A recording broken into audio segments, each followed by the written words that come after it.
അധ്യായം 9. നരകത്തിന്റെ ഭീകരതകൾ.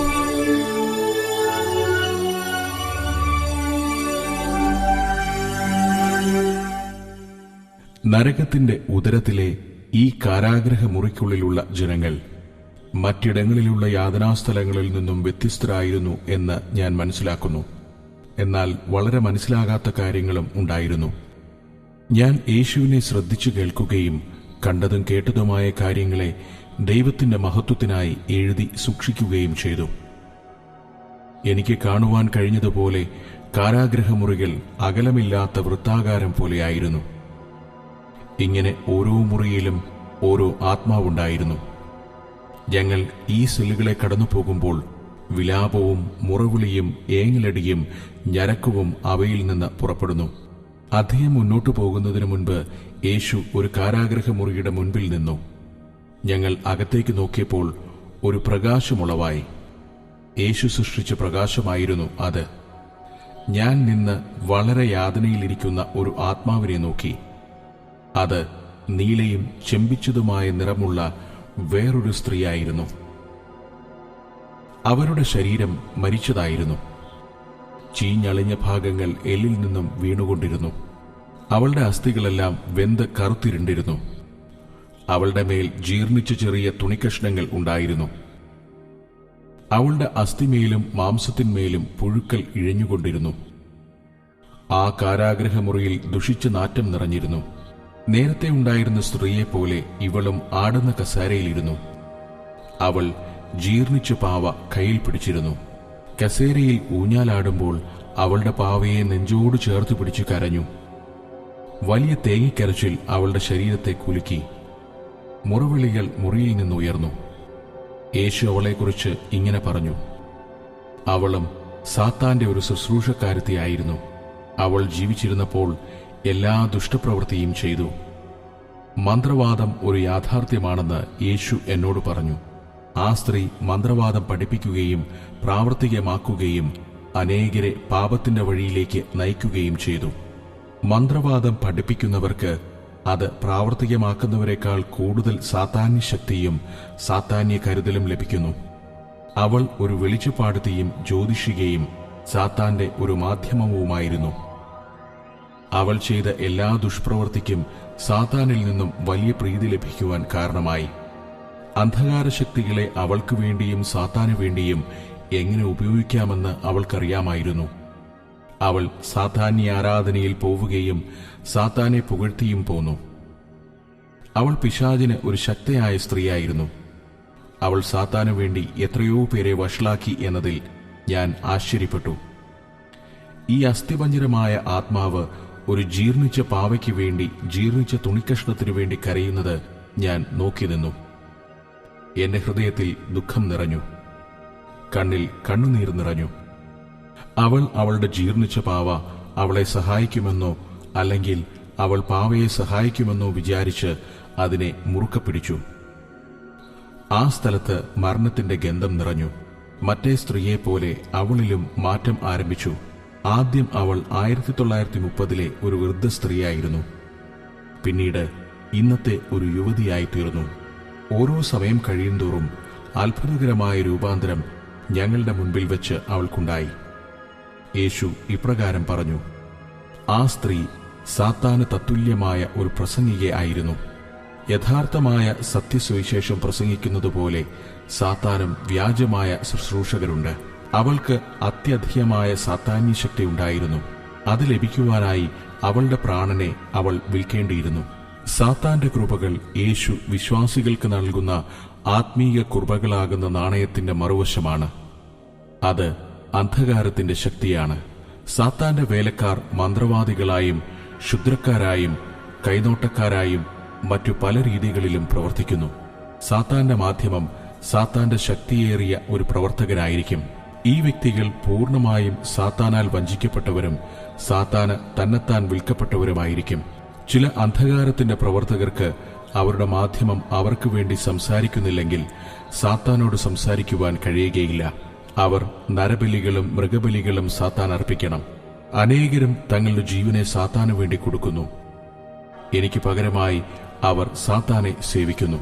അവർ എന്നെ വിളിച്ചപേക്ഷിച്ച് അനുദപിക്കുന്നില്ലെങ്കിൽ അവരുടെ തെരഞ്ഞെടുപ്പ് മരണമാണ്. ഞാൻ വിശ്വസ്തനാണ്.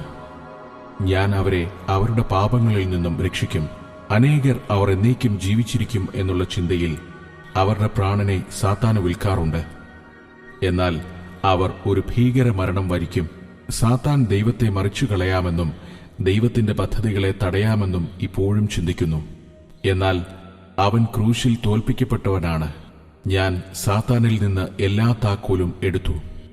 സ്വർഗത്തിലും ഭൂമിയിലും സകല അധികാരവും എനിക്കുണ്ട്. ഭൂമിയിൽ വെച്ച് അവൾ പിശാചിനെ നിയന്ത്രിച്ചിരുന്നു എന്ന് ചിന്തിച്ചതിനാൽ അവിടെ അവളെ പിശാചുക്കൾ നിയന്ത്രിക്കുന്നത് എന്തുകൊണ്ടാണെന്ന് അവൾ കോപത്തോടെ ചോദിച്ചു. അവിടെ അവർ തങ്ങളുടെ വില പറഞ്ഞു. അവൾ പിശാചിനോട് അവൻ വാഗ്ദത്തം ചെയ്ത രാജ്യത്തെക്കുറിച്ച് ചോദിച്ചു. അവളുടെ മരണശേഷവും സാത്താൻ അവളോടും കള്ളം പറഞ്ഞുകൊണ്ടിരുന്നു. അവൻ അവളെ ജീവിപ്പിക്കും എന്നും തന്റെ താൽപര്യത്തിനായി വീണ്ടും ഉപയോഗിക്കുമെന്നും സാത്താൻ പറഞ്ഞു. ഉപായത്താൽ അവൾ അവനു വേണ്ടി അനേകരെ നേടി. അവന്റെ കള്ളം ന്യായമാണെന്ന് അവൾക്ക് തോന്നി. എന്നാൽ ഒടുവിലായി സാത്താൻ അവളെ കളിയാക്കുകയും പരിഹസിക്കുകയും ചെയ്തു. സാത്താൻ അവളോട് ഇങ്ങനെ പറഞ്ഞു: ഞാൻ നിന്നെ വഞ്ചിച്ചു. കഴിഞ്ഞ നാളുകളിലൊക്കെയും നിന്നെ ഉപയോഗിച്ചു. ഞാൻ ഒരിക്കലും എന്റെ രാജ്യം നിനക്ക് തരികയില്ല. പിശാച് അവളുടെ നേരെ കൈകാട്ടി. അവളുടെ മാംസം തന്റെ ശരീരത്തിൽ നിന്ന് പറഞ്ഞു പോകുന്നതുപോലെ തോന്നി. അവൾ വേദന കൊണ്ട് അലറിക്കരഞ്ഞു. അതോടൊപ്പം സാത്താനു വേണ്ടി ഒരു കറുത്ത പുസ്തകം കൊണ്ടുവരപ്പെട്ടു. അതിൽ അവളുടെ പേര് കാണുന്നതുവരെയും സാത്താൻ വിരൽ ഓടിച്ചുകൊണ്ടിരുന്നു. ഓ ശരി, സാത്താൻ പറഞ്ഞു, നീ ഭൂമിയിൽ നല്ലതുപോലെ സേവിച്ചു. നീ എനിക്ക് 500-ലധികം ആത്മാക്കളെ കൊണ്ടുവന്നു. അവൻ അവളോട് കള്ളമായി ഇങ്ങനെ പറഞ്ഞു: നിന്റെ ശിക്ഷ മറ്റുള്ളവർക്കുള്ളതുപോലെ കഠിനമായിരിക്കുകയില്ല. ദുഷിച്ച ചിരിയുടെ ചിലക്കൽ ഉയർന്നു. സാത്താൻ എഴുന്നേറ്റു. ആ സ്ത്രീയുടെ നേരെ ഒരു വിരൽ ചൂണ്ടി. ഒരു വലിയ കാറ്റുയർന്ന് ആ സ്ഥലത്തെ നിറച്ചു. ഹഹ, നിനക്ക് കഴിയുമെങ്കിൽ നിന്റെ സാമ്രാജ്യം അവകാശമാക്കിക്കൊള്ളുക. അപ്പോൾ അദൃശ്യമായ ഒരു ശക്തി അവളെ നിലത്തു തള്ളിയിട്ടു. നീ എന്നെ ഇവിടെയും സേവിക്കാൻ പോവുകയാണെന്ന് അവൾ എഴുന്നേക്കാൻ ശ്രമിച്ചപ്പോൾ സാത്താൻ പറഞ്ഞു.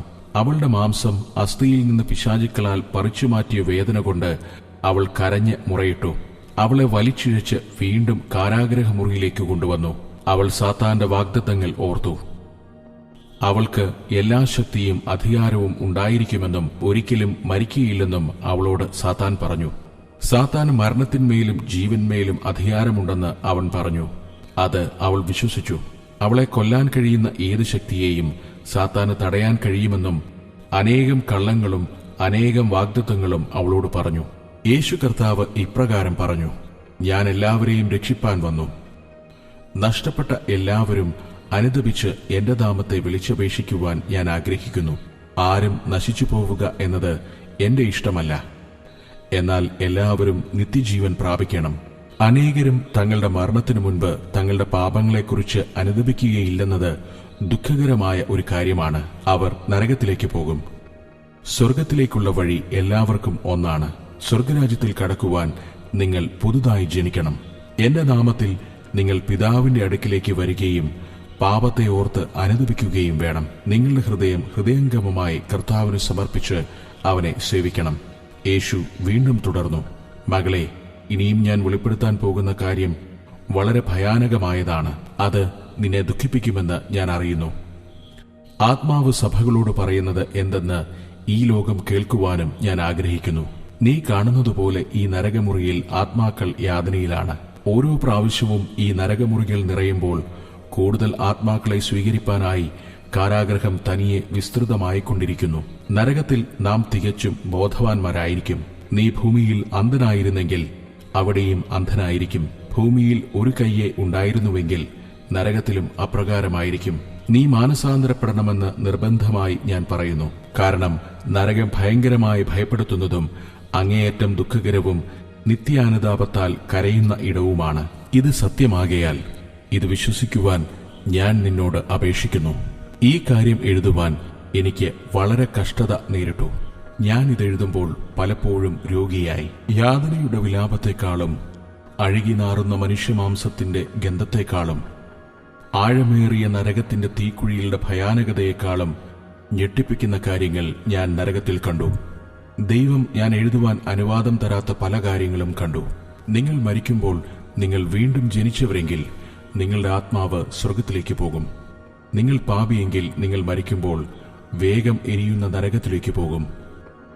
പിശാചുക്കൾ വലിയ ചെങ്ങലയിട്ട് നിങ്ങളുടെ ആത്മാവിനെ നരക കവാടത്തിലേക്ക് വലിച്ചുകൊണ്ടുപോകും. അതിനുശേഷം തീക്കുഴിയിലേക്ക് തള്ളിയിട്ട് ദണ്ഡിപ്പിക്കുന്നു. തക്ക സമയത്ത് സാത്താന്റെ മുന്നിലേക്ക് ആനയിക്കപ്പെടും. നിങ്ങൾ നരകത്തിൽ എല്ലാ കാര്യങ്ങളും അറിയുകയും അനുഭവമാക്കുകയും ചെയ്യും. യേശു പറഞ്ഞു, നരകത്തിൽ ഒരു വിനോദ കേന്ദ്രമുണ്ട്. നരകക്കുഴികളിൽ കിടക്കുന്നവരെ ഇവിടെ കൊണ്ടുവരുവാൻ കഴിയുകയില്ല. പല ആത്മാക്കൾക്കും പീഡനങ്ങൾ പലതാണെങ്കിലും എല്ലാവരും തീയാൽ എരിഞ്ഞുകൊണ്ടേയിരിക്കുകയാണ്. വിനോദ കേന്ദ്രം സർക്കസിന്റെ മൈതാനം പോലെയാണ്. വിനോദത്തിനായുള്ള അനേകരെ വിനോദ കേന്ദ്രത്തിൽ ഏറ്റവും മധ്യഭാഗത്ത് കൊണ്ടുവരപ്പെട്ടു. ഇവർ മനഃപൂർവ്വമായി ഭൂമിയിൽ സാത്താന്റെ സേവകരായിരുന്നു. അവർ ദൈവത്തെ വിട്ട് സാത്താനെ സേവിക്കാൻ മനസ്സ ഏൽപ്പിച്ചു കൊടുത്തവരായിരുന്നു. അവരുടെ ചുറ്റുപാടുമായി മറ്റാത്മാക്കളും ഉണ്ടായിരുന്നു. ഈ വിനോദ കേന്ദ്രത്തിന്റെ ഉൾവലയത്തിൽ ഉണ്ടായിരുന്നത് ഭൂമിയിൽ വെച്ച് മന്ത്രവാദ പ്രമുഖർ ആയവർ ആയിരുന്നു. അവർ സാത്താന്റെ മാധ്യമങ്ങളും വെളിച്ചപ്പാടരും മന്ത്രവാദികളും ലക്ഷണം പറയുന്നവരും മന്ത്രവാദിനികളും സാത്താൻ സേവ അറിവായി തിരഞ്ഞെടുത്തവരുമായിരുന്നു. ഇവർ ഭൂമിയിലായിരുന്നപ്പോൾ അനേകരെ വഞ്ചിക്കുകയും സാത്താനെയും പാപത്തെയും പിൻപറ്റുവാൻ ഇടയാക്കുകയും ചെയ്തു. ഇങ്ങനെ വഞ്ചിക്കപ്പെട്ടവർ വഞ്ചിച്ചവരെ പീഡിപ്പിക്കുവാൻ തുടങ്ങി. വഞ്ചിക്കപ്പെട്ടവർ ഓരോരുത്തരും അവരുടെ വഞ്ചകരെ പീഡിപ്പിക്കുവാൻ അനുവദിച്ചു. ഇങ്ങനെയുള്ള ഒരു പീഡിപ്പിക്കലിന്റെ ആത്മീയാസ്തികൾ വേറെ എടുത്ത് നരകത്തിന്റെ വിവിധ ഭാഗങ്ങളിൽ കുഴിച്ചിട്ടു. ജീവാത്മാവ് അക്ഷരീകമായി കീറപ്പെടുകയും പിശാചുക്കളുടെ സ്കാവഞ്ചർ വേട്ട പോലെ നരകത്തിൽ എങ്ങും ചിതറപ്പെടുകയും ചെയ്തു. മുറിച്ചു വേർപെടുത്തപ്പെട്ട ജീവാത്മാവിന് വലിയ വേദന അനുഭവപ്പെട്ടു. വിനോദസ്ഥലത്തിന്റെ വെളിയിലുള്ളവർക്ക് അതിന്റെ ഉൾവലയത്തിലുള്ളവരെ കല്ലെറിയുവാൻ കഴിയുമായിരുന്നു. ചിന്തിക്കാവുന്ന വിധത്തിലുള്ള എല്ലാ പീഡയും അനുവദിച്ചിരുന്നു. പീഡിപ്പിക്കപ്പെടുന്ന ആത്മാക്കൾ മരണത്തിനു വേണ്ടി അലറിക്കരഞ്ഞു. എന്നാൽ അത് നിത്യമരണം ആയിരുന്നു. ഇതെല്ലാം ചെയ്യുവാനായി സാത്താൻ ആജ്ഞ കൊടുത്തു. അതായിരുന്നു അവന്റെ വിനോദ കേന്ദ്രം. യേശു പറഞ്ഞു, ഞാൻ വളരെ വർഷങ്ങൾക്ക് മുൻപ് തന്നെ പാതാളത്തിന്റെ താക്കോൽ സാത്താനിൽ നിന്ന് അവകാശമാക്കി. ഞാൻ വന്ന് ഈ പാതാള അറകൾ തുറന്ന് എന്റെ ജനത്തെ വിടുവിച്ചു.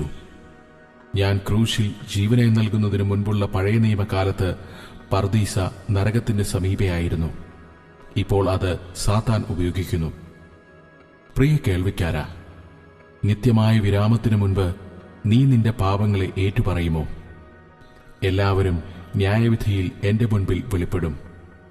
ഞാൻ എന്റെ പിതാവിന്റെ ശക്തിയിൽ ഉയർത്തെഴുന്നേറ്റപ്പോൾ പർദീസയുടെ സ്ഥാനം മാറ്റപ്പെട്ടു. വീണ്ടും ഞാൻ പറയട്ടെ, ഈ നരക അറകൾ 17 മൈൽ ഉയരമുള്ളതാണ്. ഒരു കാലത്ത് സാത്താന്റെ അന്ധകാര പ്രവർത്തകരും പാപികളും മന്ത്രവാദികളും സാത്താന്യ ആരാധകരും ആയിരുന്നവർക്കായുള്ള തടവുമുറികളാണ്. യേശു പറഞ്ഞു, വരിക, എനിക്ക് ചിലതും കൂടെ കാണിക്കാനുണ്ട്. പെട്ടെന്ന് ഞങ്ങൾ വായുവിൽ 1/2 മൈൽ ഉയരത്തിൽ 17 മൈൽ ഉയരമുള്ള നരകത്തിന്റെ മധ്യത്തിലും നരകത്തിന്റെ ഉദരത്തിന്റെ മധ്യേയുമായി മുകൾ വശമോ അടിവശമോ അന്ധകാര നിമിത്തം കാണുവാൻ കഴിയാത്ത ഒരു കിണറിനുള്ളിൽ ആയതുപോലെ ഞങ്ങൾക്ക് തോന്നി. ആ സ്ഥലത്ത് ഒരു മഞ്ഞ വെളിച്ചം പ്രകാശിച്ചു. ഞാൻ യേശുവിന്റെ കരം മുറുകെ പിടിച്ചു. ഞാൻ ചോദിച്ചു, പ്രിയ കർത്താവേ, നാം എന്തുകൊണ്ട് ഇവിടെയായിരിക്കുന്നു? പെട്ടെന്ന് ഒരു കൊടുങ്കാറ്റടിക്കുകയും വലിയ ശബ്ദമുണ്ടാവുകയും ചെയ്തു. കാരാഗ്രഹമുറിയുടെ ഭിത്തിയിൽ നിന്നും അഗ്നിയുടെ തിരമാലകൾ ഉയർന്നു. അതിന്റെ വഴിയിലുള്ള സർവ്വത്തെയും എരിച്ചു. ആ അഗ്നിപ്രവാഹം എല്ലാ നരകമുറികളിലും എത്തും. അവിടെ നിന്നും വേദനയുടെയും കഷ്ടതയുടെയും ദീനമായ മുറവിളികൾ ഉയർന്നു. ഞങ്ങൾ തീയാൽ തൊടപ്പെട്ടെങ്കിലും നഷ്ടപ്പെട്ട ആത്മാക്കൾ ഒരു ഒളിവിടത്തിനായി അവരുടെ മുറിയുടെ പുറകോട്ടോടുന്നത് കണ്ടപ്പോൾ എന്റെ ഉള്ളിൽ ഭയം നിറഞ്ഞു. ഞങ്ങളുടെ ഇടത്തുനിന്ന് ഒരു ദുഷ്ടശബ്ദം ഉയർന്നു. ഞാൻ നോക്കിയപ്പോൾ സാത്താൻ പുറകിൽ നിന്ന് തീയിൽ കത്തുകയായിരുന്നു. എന്നാൽ അവൻ എരിയുന്നില്ലായിരുന്നു. തീ ഉണ്ടാക്കിയത് അവൻ ആയിരുന്നു. തീയാൽ ചുറ്റപ്പെട്ട സാത്താൻ നശിച്ചുപോയ പാവപ്പെട്ട ആത്മാക്കളുടെ കരച്ചിൽ കണ്ട് സന്തോഷിക്കുകയായിരുന്നു. സാത്താൻ കരം ചലിപ്പിച്ചപ്പോൾ വലിയ തീഗോളങ്ങൾ അവനിൽ നിന്നും പുറപ്പെട്ടു. ഹൃദയം തകർന്ന മുറവിളിയും വലിയ രോദനങ്ങളും വേദന നിമിത്തം ഉയർന്നു. ഈ തടവുമുറിയിലുള്ള ആത്മാക്കൾ ഈ തീപ്പൊയ്കയിലെ വലിയ ചൂടിൽ ജീവനോടെ എരിയുകയായിരുന്നു. എന്നാൽ അവർക്ക് മരിക്കാൻ കഴിഞ്ഞില്ല. യേശു പറഞ്ഞു, സാത്താൻ തിന്മയെ ഭുജിക്കുന്നു. അവൻ കഷ്ടതയിലും വേദനയിലും പ്രശംസിക്കുന്നു. അതിൽ നിന്ന് അവൻ ബലം പ്രാപിക്കുന്നു. സാത്താൻ ചുവന്നു മഞ്ഞയായ പ്രകാശത്തിൽ വളർന്നു വരുന്നത് ഞാൻ കണ്ടു. തീഷ്ണമായ പ്രക്ഷുബ്ധമാരുതൻ സാത്താന്റെ വസ്ത്രത്തിൽ അടിച്ചു. എന്നാൽ അത് കരിഞ്ഞില്ല. കത്തിക്കരിയുന്ന മാംസഗന്ധം വായുവിൽ നിറഞ്ഞു. എനിക്കൊന്നുകൂടി നരകത്തിന്റെ ഭീകരതയെ മനസ്സിലാക്കുവാൻ കഴിഞ്ഞു. സാത്താൻ തീജ്വാലയിൽ കൂടി നടന്നു. എന്നാൽ അത് അവനെ എരിച്ചില്ല. ഞാൻ അവന്റെ പിൻഭാഗം മാത്രമേ കണ്ടുള്ളൂ. എങ്കിലും അവന്റെ കിരാതമായ ചിരി എല്ലായിടത്തും മാറ്റൊലികൊണ്ടു. സാത്താൻ പുകയുടെ മേഘത്തിൽ അഗ്നിയുടെ പ്രവാഹവും പേറിക്കൊണ്ട് മുകളിലേക്ക് നരകത്തിന്റെ ഉദരത്തിന്റെ ഉന്നതങ്ങളിലേക്ക് കയറുന്നത് ഞാൻ നോക്കിക്കണ്ടു. സാത്താനെ എല്ലാ ആത്മാക്കളും ആരാധിച്ചില്ലെങ്കിൽ എല്ലാവരെയും നേരത്തെ പറഞ്ഞ വിനോദ കേന്ദ്രത്തിലേക്ക് പീഡനത്തിനായി അയക്കുമെന്ന് ഉച്ചസ്വരത്തിൽ വിളംബരം ചെയ്തു. ദയവായി അങ്ങനെ ചെയ്യരുതേ എന്ന് എല്ലാവരും ഒന്നു ചേർന്ന് പറഞ്ഞു. സാത്താനെ കുനിഞ്ഞ് ആരാധിക്കുവാൻ തുടങ്ങി. അവർ ആരാധിക്കും തോറും അവനെ വാഴ്ത്താനുള്ള ആഗ്രഹം വർദ്ധിച്ചുവന്നു. നരകത്തിലെ കഴുക്കോലുകൾ കുലുങ്ങുന്നതുവരെ ആരാധനാ ശബ്ദം വർദ്ധിച്ചു. യേശു ഇപ്രകാരം പറഞ്ഞു, നരകത്തിന്റെ ഈ അറകളിൽ കഴിയുന്ന എല്ലാവരും ഭൂമിയിൽ ജീവിച്ചിരുന്നപ്പോൾ സത്യസുവിശേഷം കേട്ടവരാണ്. അനേകം പ്രാവശ്യം എന്റെ രക്ഷ അവർക്ക് വാഗ്ദാനം ചെയ്തിരുന്നു. അനേക പ്രാവശ്യം എന്റെ ആത്മാവ് അവരെ എങ്കിലേക്ക് ആകർഷിച്ചു. എന്നാൽ അവർ ചെവിക്കൊള്ളുകയോ രക്ഷയ്ക്കായി എന്റെ സമീപെ വരികയോ ചെയ്തില്ല. യേശു ഇങ്ങനെ സംസാരിക്കുമ്പോൾ സാത്താൻ തന്റെ പ്രജകളോട് ഇങ്ങനെ പറഞ്ഞു, ഹഹ, ഇതാണ് നിങ്ങളുടെ രാജ്യം. നിങ്ങൾക്ക് എന്നേക്കുമുള്ള മുഴുസാമ്രാജ്യം. എന്റെ രാജ്യം ഭൂമി മുഴുവനും അധോലോകവുമാകുന്നു. സാത്താൻ ഉറക്കെ ആക്രോശിച്ചു, ഇത് നിങ്ങളുടെ നിത്യമായ ജീവനാണ്. അപ്പോഴേക്കും അനുതാപമുറവിളികൾ എരിയുന്ന അറകളിൽ നിന്നും ഉയർന്നു.